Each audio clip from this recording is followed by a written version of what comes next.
This is XN Anderson, and welcome to the Principal Podcast today. Today, I'm thrilled to have Shawn Finnegan with us today. Shawn is a girl dad, a girl daddy, you could say. He started the Tax Hive with Kevin O'Leary, and he's also into crumble cookies and swig. Thank you for being on the show with us today, Shawn. Thank you. It's an honor, X. Appreciate you. Yeah, so tell us a little bit about this. I noticed one of your posts on Instagram, something about having the confidence of, it was something along the lines of the confidence of the father is the confidence of the daughter. Yeah. Let's When I was a young father, I was a 24-year-old dad, and I was pretty much raised with brothers. I had an older sister, but I understood the dynamic of boys. I knew that. And when we went in for our ultrasound, I saw that we were having a girl, and I like froze because I was like, how do I raise a girl? Like in my mind, I was like, oh man, I'm going to raise a football player. I'm going to raise a golfer. I had it all planned out. And then all of a sudden a girl, and I'm like, I don't even know where to start. And so I met with one of my mentors. His name is Brian Tracy. Actually, he's a sales mentor. He's been around forever doing sales, and I told him my anxiety and my concern of being a 24-year-old dad, really not having much experience, and he gave me some of the best advice ever. He said, "Hey, I want you to read these 10 books." He gave me 10 books to read. So he actually didn't tell me the answers. He's like, "Hey, you go out and you read 10 books." And so I went, I was a full-time student, but I still went and part-time read for 9 months these 10 books, all about, rearing a daughter and being a father. And what I found in all of reading that is that you can actually really make an impact with girls and boys as well, by building them up. These daughters come out and they need a father figure who is going to build up this daughter, physically, mentally, spiritually, in every way. And that confidence you exude, you instill in your daughter really helps build that daughter. And they become independently confident, and they go out and find a good spouse, and they go out and they're responsible and everything else. So that's what I did is I went down the path of, as a young dad, just building up this little girl. Every day I would say something, about her smile, about her mindset, her mind, and what she was doing in school, and her art and her guitar work, and also spiritually building this girl up. And I felt like that was the best pound for pound way for a father to build up a daughter. That's great. And I've heard it said that, positive reinforcement, which is catching people doing something right, basically. I Hmm. mean, Hmm. building on what's positive is so much more effective when we're trying to build people up, as you say, than punishment or negative reinforcement where we're pointing out people's like what they're doing wrong. And I think as dads, sometimes some dads, or all dads, maybe at some point, want to focus on the negative a little bit.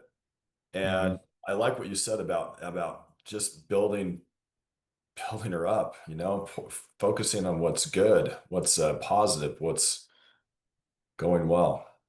Yeah, I have friends, they're following that trap. They're like, okay, I have this little girl, this little boy. I'm never gonna tell them they're kind of a rose, or they're weak. I want to make them strong by tearing them down constantly, so they can build themselves up. And I think it's a mistake. And this was the post I did, which is like, dads try to do that sometimes out of love, building up their son or daughter, by tearing them down and never saying. I have a friend who literally has never said something positive to his daughter, and she's now in her 20s. And so the challenge is they run into daddy issues because they never got approval for 20 years of their life. And I think it's a mistake versus building them up. I'm not saying everything is cotton candy and rainbows. There's still discipline. There's still accountability in your family and everything else. But man, every opportunity you can get, build them up and build that armor, right? Because they face the world, and the world is going to give them rejection between boys, mean girls. There's plenty of rejection out there that's going to tear them down. I can promise you that. We've seen much of that. So as much as you can put the armor on, they're going to be prepared for anything they see out there. I love that. It reminds me, I read this book by Glenn Latham. It's called The Power of Positive Parenting. It's this great book. And Mm. basically, the entire book talks about how behaviors are like seeds, attention is like water, and we water the behaviors we want to see grow with attention. Well, the problem is that sometimes you've ever seen the kid walks in, they say, "Well, I can't believe you stayed out until 3 in the morning and you didn't make your bed and you're getting a C Hmm. minus in math or whatever it is." What that parent is inadvertently doing is watering the behaviors that they don't Hmm. want to see grow with Hmm. attention. So even though they think they're trying to get rid of this behavior and toughen them up, as you say, they're Hmm. actually making it more likely that it will happen. And they've found even from research that if you want a behavior to get better, it's better to key in and say, what is my child doing right? I had a daughter many years ago. She came to me and she knocked on my door. She was probably 6 or 7 years old. She knocked on the door and she said, "Hey, Dad." I said, "Hey." She goes, "I got a surprise for you." And I go, "Well, great. What is it?" And she goes, "I made my bed. I made my lunch. I got ready for school. You didn't even have to ask me." And I just learned about this principle that, like, if you water a Right. behavior, it gets bigger. And so I went to my wife back in the closet and I said, "Hey, let's see if this actually, let's give it attention, see if this works." So we went out and they were like, "Wow, your bed looks great. And you made your lunch. You made," Yeah. and I got to tell you, the behavior, it got stronger. You didn't have to Yeah. use this negativity. She actually kept doing it and doing it. Now, I can't take credit for behavior. She's a good girl. I was just saying, I really believe that catching people doing something positive, as you're Hmm. saying, building them up, is so much more effective than tearing them down. And they need to Yeah. know that dad believes in them. Yeah, amen to that. There's a great quote in the book The Secret, where your focus goes, your energy flows. So if your focus is constantly on the negative, guess what? All your energy is going to flow there. Your child's energy is going to flow there. That's all they're going to think about. Versus like, hey, if your focus is on, performing well, doing great art, doing your, all your fun things, and that's the focus, man, they're going to have all the energy in the right places. Yeah, I love that. I love that. And I really think that you had a post on Instagram, I think, that went viral. We Hmm. were talking about how, the confidence of the father is confidence of the daughter. If you as a dad are confident in your daughter, Hmm. it almost becomes part of their identity. It becomes the voice in their head later on that my dad believed in me. My dad knows I can do hard things. My dad knows that I um, am a Yeah. worthwhile person, right? Yeah, there's we went to church a couple weeks ago and there's this dad out in the kind of the area as you walk in, and this dad's got this little girl, she's maybe 4 or 5 years old, and she's like kind of frustrated. You could tell she's upset, and his dad, we see this dad get down on one knee and he's like, "Sweetie, I want you to know you're the most beautiful girl I've ever seen, and you're so amazing and you're so talented. We're going to go in here and have a great time at church today." And I turned to my wife. I was like, that's it. That he absolutely nailed that. To see a dad in that position to build up a daughter, there's nothing more beautiful. Yeah, I love that. I love that. I've heard it said too that we've got to be really conscious about what we're saying to our kids Mhm. because that voice, um, like let me give you an example. The voice in that we use, the words that we use with our children, including our daughters or sons, Mhm. becomes the voice in their head they hear later on when you're not there. Mhm. And so, Yeah. I'd love to hear your opinion on this, Sean. Hmm. I heard if let's just say that your child falls down and skins their knee, and Hmm. you rush up and you say, "Oh my goodness, I can't believe this. Let's get you a band-aid. Let's coochie coochie coo," whatever it is. Hmm. What you might be saying inadvertently is, "Hey, you're really Hmm. fragile." And then when they Yeah, skin their knee and you're not there, that's right.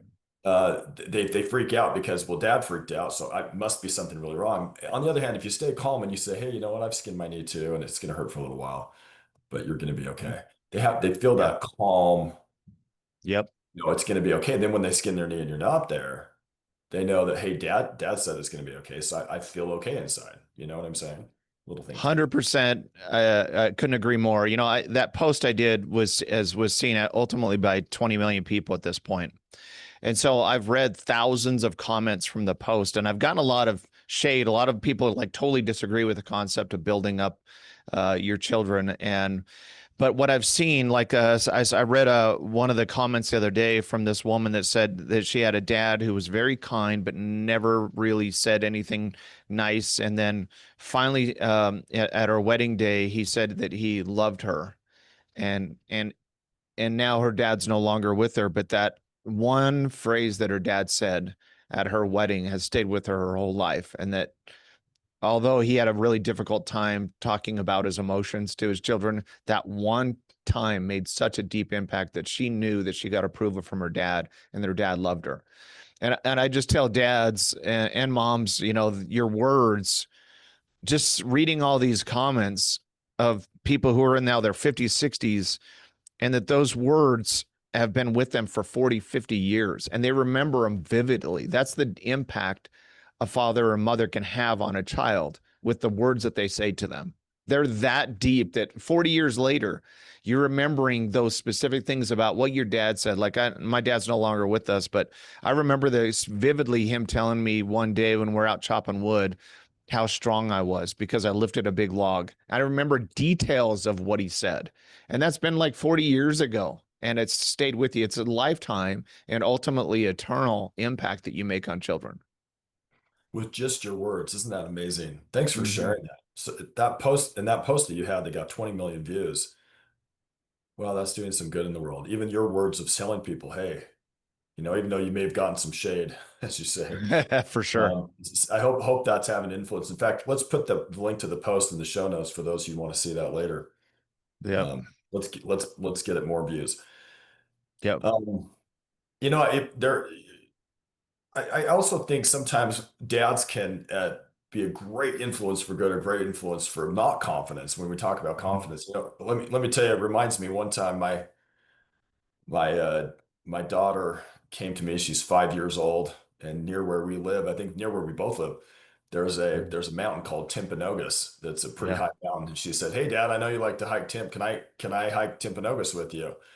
And I got to tell you, this mountain, as you know, is about 11,700 feet tall. It's a big mountain. She's 5 years Mhm. old. She wants to hike Timpanogos, and there was part of me that thought, I can't let her do this. She can't hike Timpanogos. She's Mhm. 5 years old. But luckily, I said, well, I just talked to her and said, was it something you really want to do? And she said, yeah. And anyway, I decided to let her try.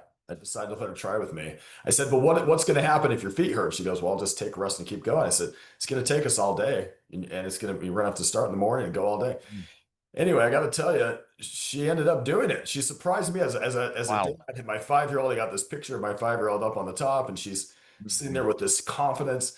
And I think it would be so easy as a dad to say, no, no, no, you're too young. You can't do that. We'll try it. But sometimes our kids can surprise us. And if we as dads can empower them and say, you want to try, let's try. And Yeah. and then when they get to the top, that intrinsic, like, I can do hard things. And she Yeah. did. It did take all day, and her feet did hurt eventually, but she got down there. She was so confident, building that confidence and saying, I believe that you can do hard things, and doing them with them can really, really build the confidence of the child, I think. Love that story. That's so beautiful. You know what? She'll always remember how you praised her. She'll Oh, remember the hike for sure, but like her dad turning her and say, "You made it. You did it at the top of that mountain." Right? What a glorious thing, right? yeah. And just that, I love what you're saying, Sean, about just the confidence that you have those words, just little words like, I believe in you, you can do this, or you've got this. I really like how you did that and persevered. They stay with you. They can stay with you They for your do entire life. Just forever. little tiny phrases, right? Yeah, talking about daughters. So I have one daughter left at home. She's 19. Sweetest, like the most kind person I think on the planet. Like she has a heart of gold, but it like you also get surprised how much you get educated and learn from your daughters and the impact they make on you, right? So Oh yeah. like for instance, I took my daughter and our dog to the park, and we're walking around the park and we come closer to the kind of the main road by the park and we hear this loud metallic bang, and these two vehicles we look over just crunch each other pretty close to us, maybe 20 yards from us, as we're kind of coming around the corner. This woman proceeds to get out and she's not physically hurt, but she's definitely devastated. She's traumatized. She's like visibly shaken, and she sits down on the sidewalk pretty close to us, and she starts to cry. She puts her head down. We hear the sirens at this point, but she puts her head down and she's just crying. And so I'm with my daughter and my dog, and we kind of make our way around this woman, and we start walking down the sidewalk. And I turned to my daughter and I was like, "Sweetie, are you okay? That was traumatic. Are you okay?" And I look over and she's not there. And I'm like looking around for my daughter, and uh, I look back and she's with the lady on the sidewalk, and she's got her arm around this lady, and she's saying like encouraging, calming words to this lady, right? And she's saying it's going to be okay. The police are coming. It's going to be, you're going to be fine, and trying to help her. And that image will always stay in my mind of that little girl sitting next to this woman on the street in her moment of need, just calming her down and helping her. And I was like, I looked back and I was like, that to me is Christ in action. Like if I was walking my dog with Christ and Christ saw this happen, he would have sat down with that woman and consoled her as well, right?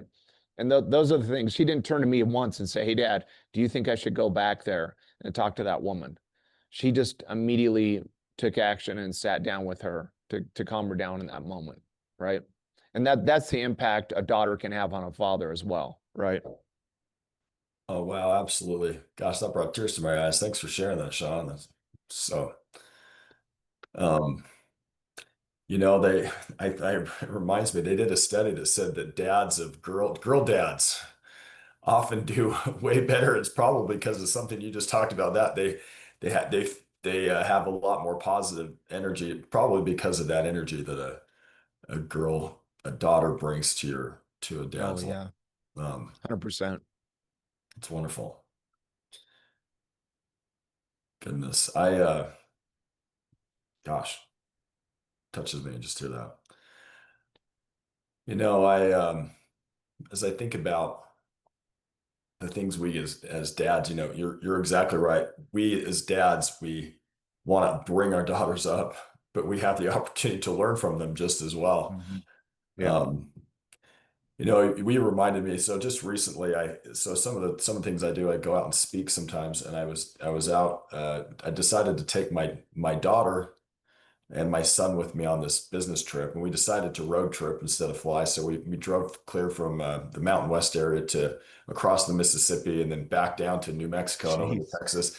It took us 12 days, and I had a bunch Wow. of presentations, and I took my kids to this work thing, Hmm. and they loved it. They loved that dad would just come with them to work, and I think there's Yeah. a and it was this fun. We were literally on the road for 5,000 miles, singing on the road, and it was just great time. Sometimes car time can Mhm. be really good, but um, let me ask you your question, a question about this. What do you think about involving your kids, taking them to work with you, or taking them on a professional outing? What's your opinion on that? Absolutely, 100% do it as much as you can. I feel like there's so much like I've my especially my youngest, but all three I've tried to bring my daughters to events, and I've tried to have them literally sit back in the corner with an iPad. And going through that when they're there, watching a show or whatever at a young age, I'm like, are they really getting anything? And I remember my daughter went to an event, and this woman got up and gave a powerful presentation about her upbringing and everything else. And my daughter's back there kind of playing games on her iPad. And then, like days later, she's like, "Hey, Dad, do you remember when that woman said this?" And it was detailed. She knew the story exactly. So you never know exactly what they're going to pick up from it, but you want your daughter to look up there and see their dad, who their dad has like lots of relationships, and people coming up to, "My dad is like this," and they're seeing that they're that's making an impact that you have no idea. For them to see their dad in action, for you in your case, having your children see you on that stage presenting and making an impact with people, just visibly for them, the impact that will make for life, them seeing you in that moment. I think those are the moments you have to capture. And my whole perspective's changed. I have two daughters out of the house now that are married, and I have one left at home. And so my whole thing has changed because I just see that every minute with the ones that you have now is extremely invaluable. No, I love that. I love that. And you're right. And I think it also says to the child, hey, you're important enough to come with me. So you're building that confidence as Yeah. well. Yeah, you're important. I'm going to go to work. It's not like I have to hide you and put you away. Like, come to work with me. Yeah. And it reminds me too. And there was this sometimes dads, we come home, like, have you ever stepped on a Lego? You walk in, you step on a Lego, it kind of Yeah. hurts your foot or something, or you step on a Yeah. little toy. And I used to get kind of frustrated at this, but then I talked to this grandma and she said, you know what? Every time you step on a Lego or you step on some toy that's not there, she goes, I want you to remember that it's so lucky because you have little people in your house that love you. So it's like a reminder that that's happening. She goes, when you get to be my age, they all leave. Of Yeah. course, you will come back, but you'll long for those days where you could actually step on a Lego because it means there's people there who love you. Hmm. And Yeah. so I think we can change the meaning of what does it mean when we come home and the house isn't perfect? Or what does it mean when, our kids do something a little bit that like leave the Legos out or something? Like we could change the meaning that we have in that as a dad to mean something positive rather than use it as an excuse to get angry or it's an excuse to be upset. Yeah. I heard a great quote the other day, and it said the hardest part about being a dad is when you realize that these children you can't live without, you're preparing to live without you. Right. And that's my perspective now is I've seen it now because everyone always told me, I thought it was so cliche. Oh, they're gonna grow up fast and they're gonna be out of your home. And I'm like, yeah, but these are little teeny girls, they're gonna be around for a long time. And all of a sudden a boy comes over, takes them on a date, and incredible things happen. But you realize it is fleeting moments when a little child can bring a book to you and want to sit in your lap and have you read that book, right? And how valuable that time is. And if I could go back and do a redo, it's like, and we all have grace because we're not perfect in any way. Everyone makes mistakes. Parents do, and we don't know what we're doing. We grow up together, right? But man, I'm jealous of fathers who have those little kids in their home. What a valuable time that is. And it's exhausting, but there's nothing better than those little exploring kids or running around the house and Legos and everything is richer and deeper in life. Uh, one of the things is, as you probably know, one of the things we're trying to change as part of this podcast, and I'm so grateful you're on it because you have such a um, just great story, great presence. You have an understanding of what it really means to be a dad. So we're trying to change the narrative of, sometimes as parents, we go and we think we've got to make a ton of money so we can keep up with the Joneses. We've got to have a big house or a really nice car so we can compete. But the truth is, if we think about it, do you really care what your great great grandfather drove? Or I mean, if he had a cool plow or a cool horse, nobody cares. Hmm. But the Yeah. kind of parent they were is actually affecting you now. And Yep. so if we could get dads to just realize, gosh, I have this short time, as you said, Shawn, that it's Hmm. fleeting. If I have Yeah. to choose between a phone call and my kid handed me a book, even though the Yeah. phone call might seem pressing, maybe the longest influence I'll have in the world really might just be reading that book to my child rather than taking the business call. Yeah, I think that's a great perspective. So I was raised by a dad who was he was a bookstore manager. So if you can picture a bookstore manager guy, even kill, most spiritual guy I've ever met. But he was slower at things. I took after my mom who was really sharp and fast, and as a kid, I didn't want to be a spaceman. I wanted to be a business guy and be an entrepreneur. I wanted to make tons of money. And part of that motivation was to see my dad and our family struggle financially, making 50 grand a year with 5 kids in the home. I remember one day, literally, we have a garbage bag and we're out by the freeway collecting cans.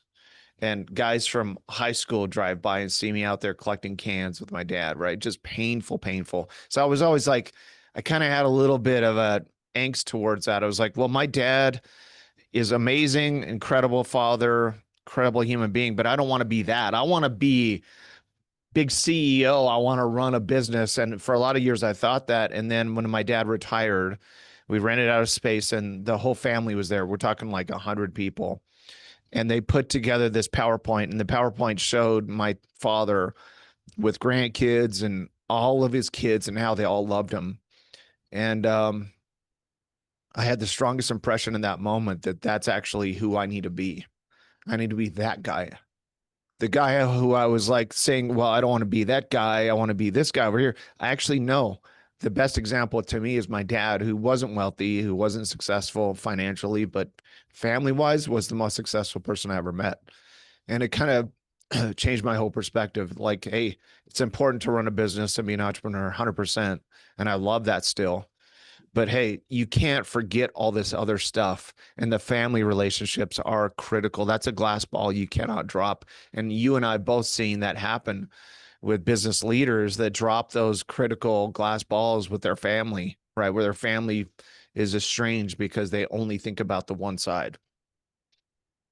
Yeah, absolutely. It reminds me, and thanks for sharing that.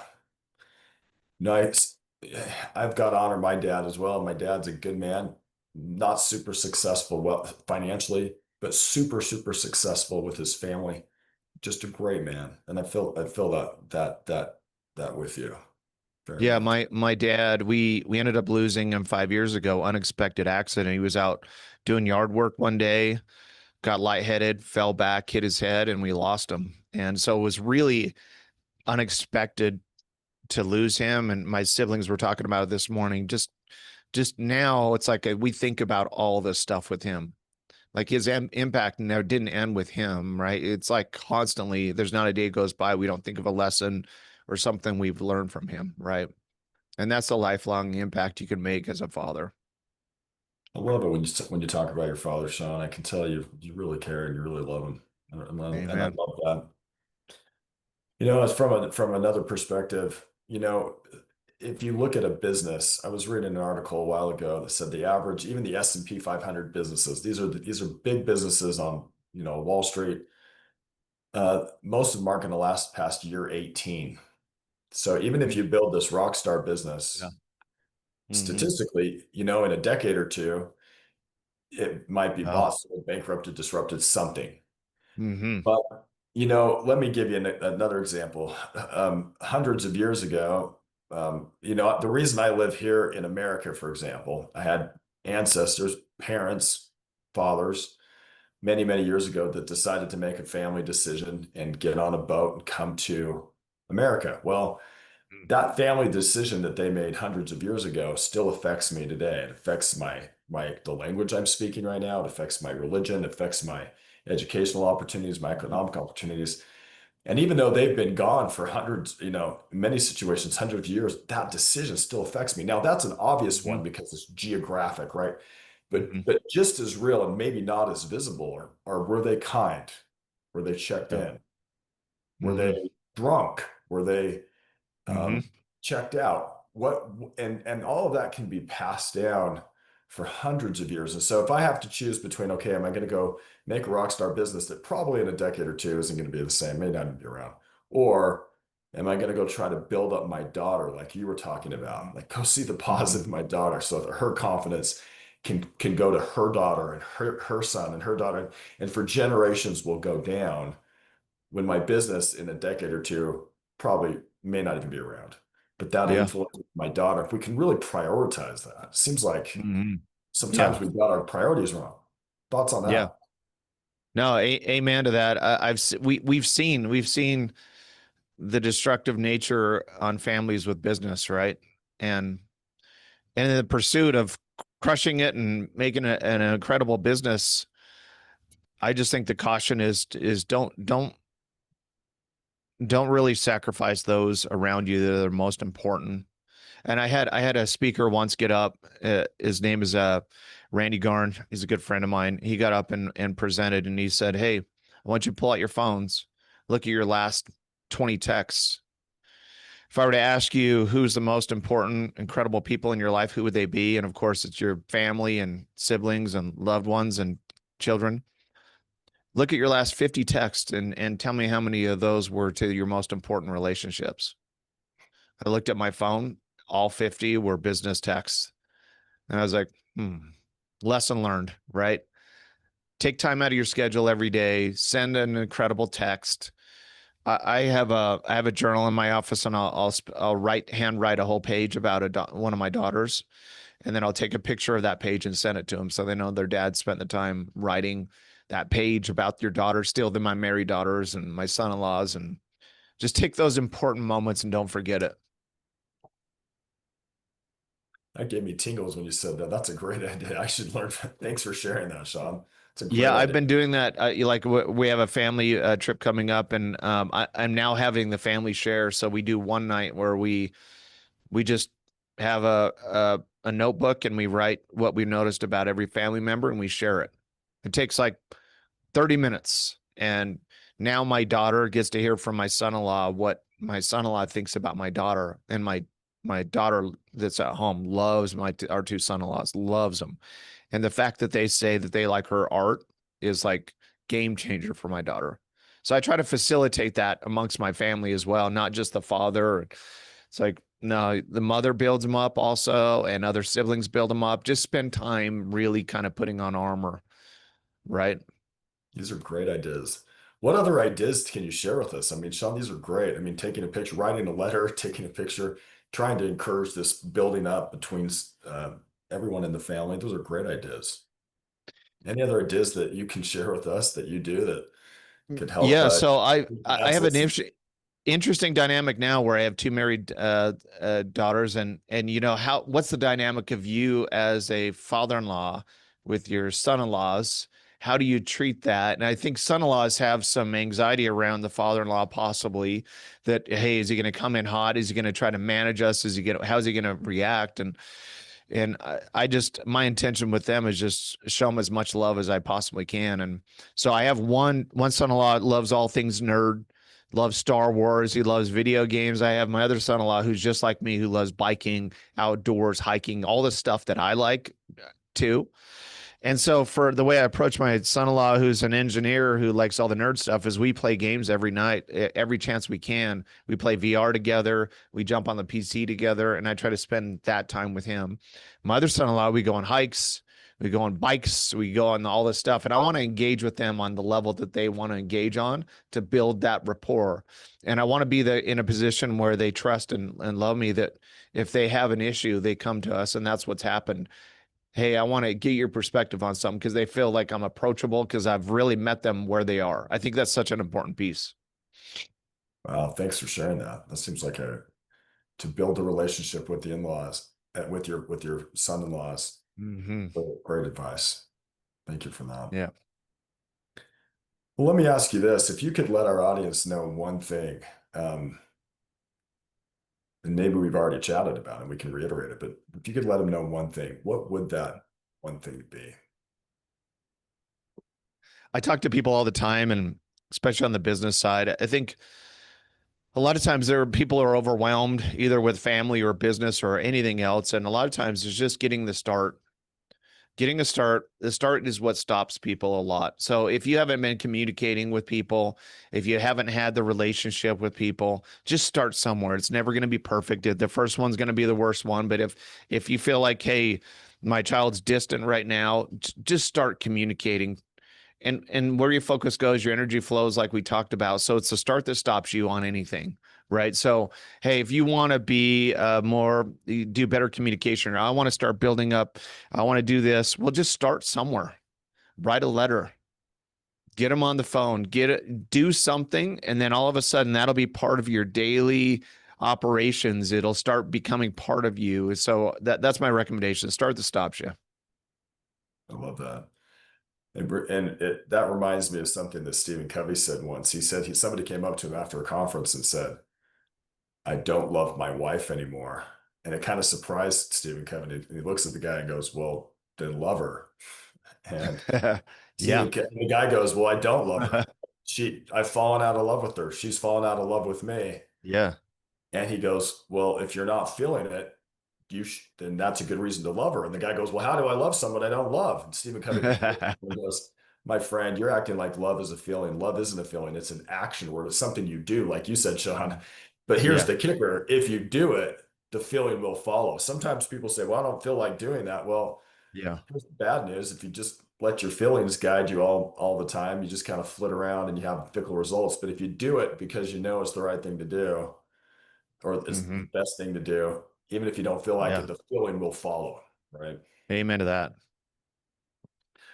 Well, I appreciate you, Shawn, so much for being. Thanks for sharing your wisdom. I really appreciate you being on the show today.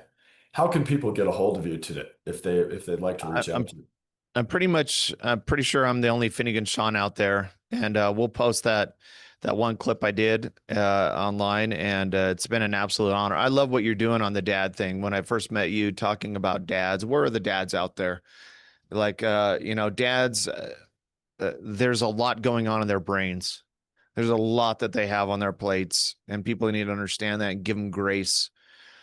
And I love the mission of what you're doing. It's like, hey, dads, let's have a strong message for us dads to step up and in an imperfect way, but with love, try to help manage our families and do better and better. Right. So I love the whole mission, vision, what you're doing on your podcast, and really creating a nationwide, worldwide movement around the dad stuff. Huge fan. Thank you, Shawn. Thank you, Shawn. Appreciate it. Such an honor to have you on the show. Um, I got to tell you, Shawn, he acts humble, but he's got so many things going, so many places. I mean, um, thank you for being on the show. What an honor to have you, Shawn. It's an honor to be here. Thank you, X. And we'll put some contact information for Shawn in the show notes, and also that link to the post that went viral with 20 million views. And thank you for being here with us today on the Principal Podcast. Thank you so much.